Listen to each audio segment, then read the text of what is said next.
साथियों, मैं बता दूं कि बाबा साहेब सामाजिक परिवर्तन क्यों चाहते थे। साथियों, बाबा साहेब सामाजिक परिवर्तन के पुरोधा डॉक्टर बाबा साहेब अम्बेडकर भारत में ही नहीं सारी दुनिया में आज सामाजिक परिवर्तन के पुरोधा के नाम से जाने जाते हैं। देश में आज अधिकतर नेता साथियों दलितों के वोट बैंक को तो मानते हैं, पर उनकी दशा सुधारने के लिए कोई कुछ खास काम नहीं करते और आखिर करेंगे कैसे। साथियों, ये सवाल है कि एक गरीब दलित की व्यथा वही समझ सकता है साथियों जिसने गरीबी को पास से देखा हो।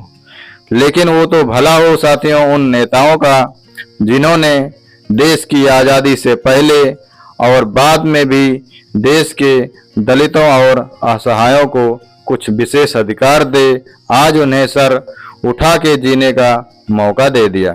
साथियों, वरना आज के नेता तो जो हर चीज लूटने पर तुले हैं और बेचने पे तुले हैं, वे इन्हें भी लूट खाते और नोच डालते।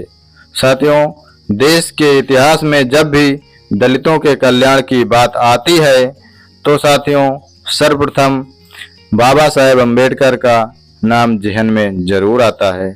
साथियों, उन्होंने देश के गरीबों और दलितों के लिए कई ऐसे कार्य किए जिनकी वजह से उनके मरने के बाद भी साथियों भारत रत्न का सम्मान दिया गया था। साथियों, उन्होंने अर्थशास्त्र और समाजशास्त्र में एमए की परीक्षा प्रथम श्रेणी में उत्तीर्ण की थी और साथियों अर्थशास्त्र में शोध तथा कानून की पढ़ाई के लिए बाबा साहेब इंग्लैंड गए। वहां उन्हें साथियों पग पग पर अपमान सहना पड़ा और उन्हें वहां अपमान का अनुभव हुआ।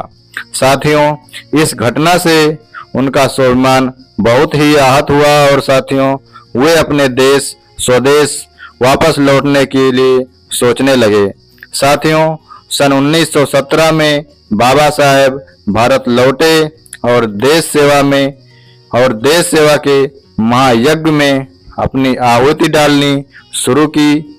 साथियों, महाराजा कोल्हापुर के सहयोग से उन्होंने मराठी में मूक नायक नामक पाक्षिक पत्र निकालना शुरू किया।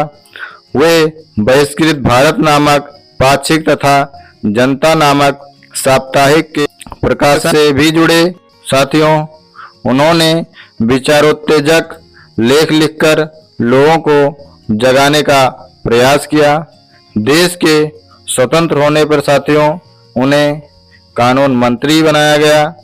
साथियों, 19 अगस्त सन 1947 को बाबा साहेब को स्वतंत्र भारत के नए संविधान की रचना के लिए बनी संविधान मसौदा समिति के अध्यक्ष पद पर नियुक्त किया गया।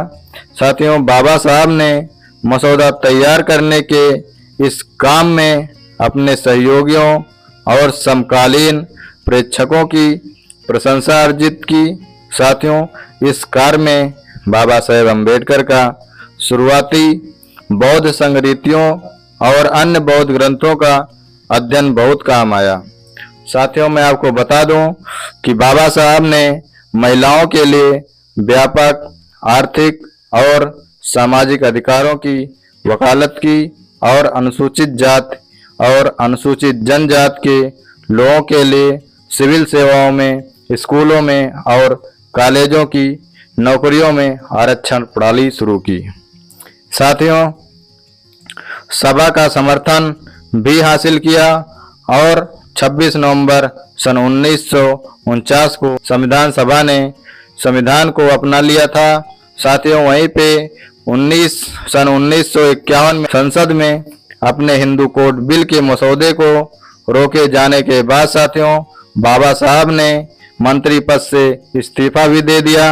इस मसौदे में साथियों उत्तराधिकार, विवाह और अर्थव्यवस्था के कानूनों में लैंगिक समानता की मांग की थी। साथियों, बाबा साहब ने उन्होंने जो भी शिक्षा ली उसका उपयोग उन्होंने दलितों के उत्थान के लिए किया और वे भारत में सामाजिक परिवर्तन लाने में सफल रहे।